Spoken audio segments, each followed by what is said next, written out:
Union के नेता से पीड़ित व्यक्ति ने क्या कहा? भारतीय किसान यूनियन आरोपों को लेकर दिया धरना। देखिए पंडित जुगनू शर्मा की रिपोर्ट। मुजफ्फरनगर के थाना रतनपुरी में जिस भारतीय किसान यूनियन नेता के पक्ष में किसानों ने आज धरना प्रदर्शन किया है, जरा उस किसान यूनियन के नेता से पीड़ित एक व्यक्ति की भी सुने।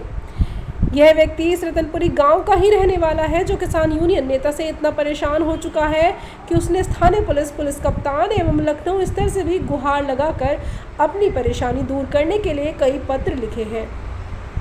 जरा गौर से सुने इस रतनपुरी गांव के कप्तान सिंह की बात की किस तरह से उसे किसान यूनियन के नेता प्रताड़ित कर रहे हैं।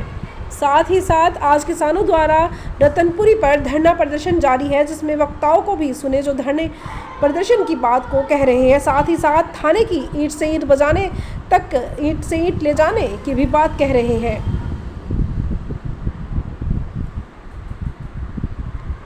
ओवरलोड चल रहा, एसडीएम और जो आरटीओ है वो उनसे कमाई कर रहा, ओवरलोड चला रखे, पूरे वाहन ओवरलोड चला रखे। जो इनकी दलाली बंद करवाएगा उसे ये टारगेट करेंगे। ऐसे ही कपिल सोम को टारगेट करा गया। हम किसान यूनियन के पदाधिकारी हैं, बाबा टिकैत का संगठन है। अगर आपने इस पे थोड़ा सा भी इस पे उल्टा सीधा काम करने का काम करा तो तुम्हारा क्या हाल होगा प्रधानमंत्री से पूछ लियो। 13 महीने आंदोलन चला दिल्ली में, प्रधानमंत्री को झुकना पड़ेगा। तुम तो किस खेत की मूली हो, तुम्हें नाम कुछ मानते भाई। इन्हीं शब्दों के साथ मैं अपनी वाणी को विराम देता हूँ। जय जवान जय किसान, किसान यूनियन। जी, आपका नाम? कप्तान सिंह है जी मेरा नाम। अच्छा, ये बताइए क्या मामला है? एक जो है कपिल सोम है, किस तरह से मतलब धोखाधड़ी करते हैं, क्या है उनका पूरा मामला? देखिए सर, कपिल सोम जो है गांव रतनपुरी मेरे ही गांव का है। कपिल सोम भारतीय किसान यूनियन का एक पदाधिकारी है और भारतीय किसान यूनियन के नाम पे गुंडागर्दी पे पूरी तरह उतारू है और गुंडागर्दी के बल पे अभी कुछ दिन पहले जेल भी जा चुका है। और इसके अलावा गांव में बहुत उत्पाद तरह तरह के उत्पाद इसके रहते हैं इस तरह के। और इसी उसमें जो है क्रम में इसने क्या किया कि 21 तारीख की बात है, 21 तारीख में ये जो है मेरे मकान पे, मेरा मकान है 100 वर्ग गज जग में मेरा मकान है, रतनपुरी गांव में ही मकान है। तो उसमें ये क्या है कि ज़बरदस्ती मकान पे मेरे कब्जा करना चाहता था। ये है और इसके भाई हैं, और एक बिल्लू है, एक इसका भाई वो है बिंदर, बोलते हैं उसको बिरंदर है, और इसके भतीजे हैं। तो गांव में पूरा जो है इन्होंने गुंडागर्दी मचा रखी है। ये क्या करते हैं, अब उधर जैसा ज़बरदस्ती करना चाह रहे थे, मकान पर आपके कब्जा करना चाह रहे थे। कब्जा ऐसा करना चाह रहे थे कि ये कभी मान लिया जो है उसमें फिलहाल भी उस मकान में गाड़ी खड़ी है इनकी, और भी 1-2 सामान खड़ा है। तो जैसे कि मान लिया हमारा मकान है उसमें, तो पहले क्या किया कि इन्होंने ट्रैक्टर खड़ा कर दिया, वो हमने निकलवा दिया कह सुन कर जैसे भी। उसके बाद में कोई बात नहीं, चलो ऐसे चलता रहा। तो इन्होंने जैसे मान लिया खुला देखा तो उसमें खड़ा कर दिया। फिर धीरे धीरे इन्होंने जो है उस पर कभी भी नज़र रखी बना के, तो इन्होंने उसमें जो है गाड़ी खड़ी कर दी। एक इसमें इनके जो प्रधानी में काम आता है, वो जिसमें ये होता है ना कूड़ेदान जो होता है, तो वो उसमें खड़ा कर दिया। कहने का मतलब यह है ज़बरदस्ती कब्जा करने की नीयत से इन्होंने उस पर वो करा। आपके पास क्या प्रूफ है? मेरे पास उसकी रजिस्ट्री है, उसके पास लीगल कागज हैं, लीगल दस्तावेज हैं, सब कुछ है मेरे पास। कब लिया था? मैंने मनीष जैन, दिलसाद गार्डन दिल्ली, उनकी प्रॉपर्टी थी और उनसे ही मैंने 6 महीने पहले रजिस्ट्री ली थी, वो मकान लिया था। कपिल सोम से जी। वो क्या कहते हैं? वो कहते हैं कि मकान मेरा है, और वो मकान मेरा क्या, मैं तुझे कब इसमें रहने नहीं दूंगा। उनका तो काम है इस तरह का, तो फिर आपने जमीन कब्जाने का। तो मैंने ये किया जी, मैंने थाना अध्यक्ष रतनपुरी वहाँ पे प्रार्थना पत्र दिया, एसएसपी महोदय, आईजी महोदय, डीआईजी महोदय, प्रमुख सचिव, सब जगह प्रार्थना पत्र हैं मेरे। इसी प्रकरण में उसमें जो है समस्या में और भी समस्याएं थी। डीएम साहब, एसएसपी दोनों जो है हमारे सर जो है दोनों आए हुए थे थाना रतनपुरी पे कल। तो उसमें ये है जी, उनके संज्ञान में ये सब कुछ है। जब मैंने अपनी बात रखी, अपने दस्तावेज रखे, उसके पास कोई दस्तावेज नहीं आया, वो वैसे ही दस्तावेज कर रहा था, एक हाथ में फर्जी दस्तावेज ले रहा था।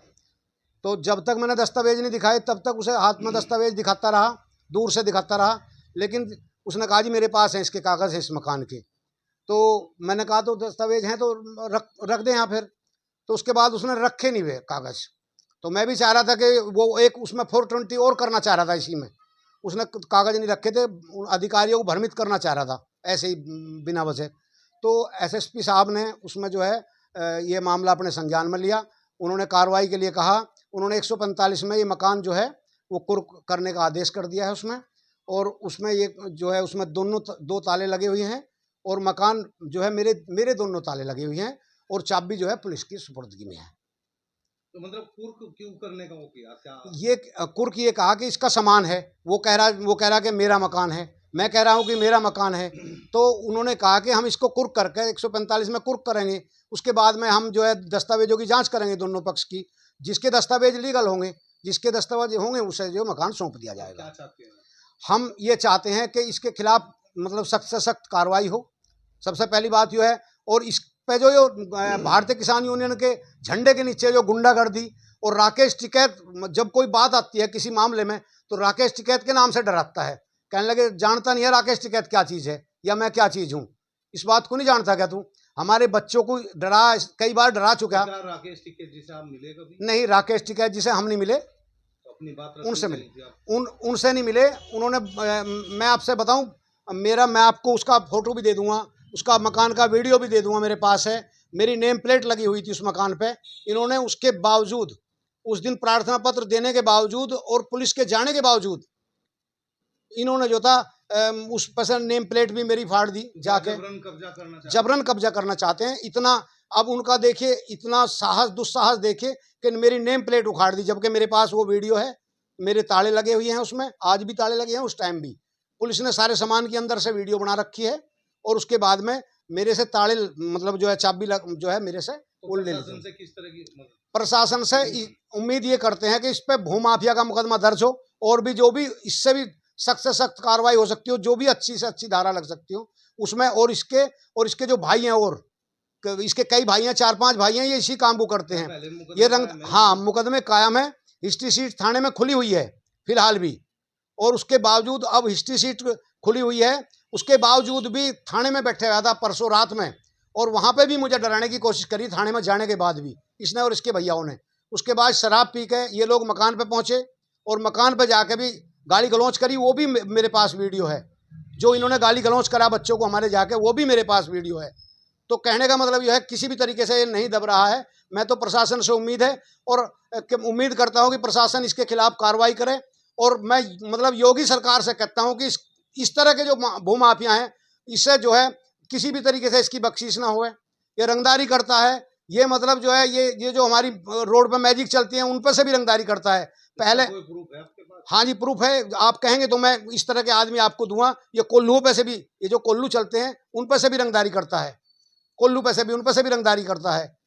अच्छा जी, और सरकारी जमीन भी कब्जाई हुई है फिलहाल भी, वो भी प्रूफ दे दूंगा।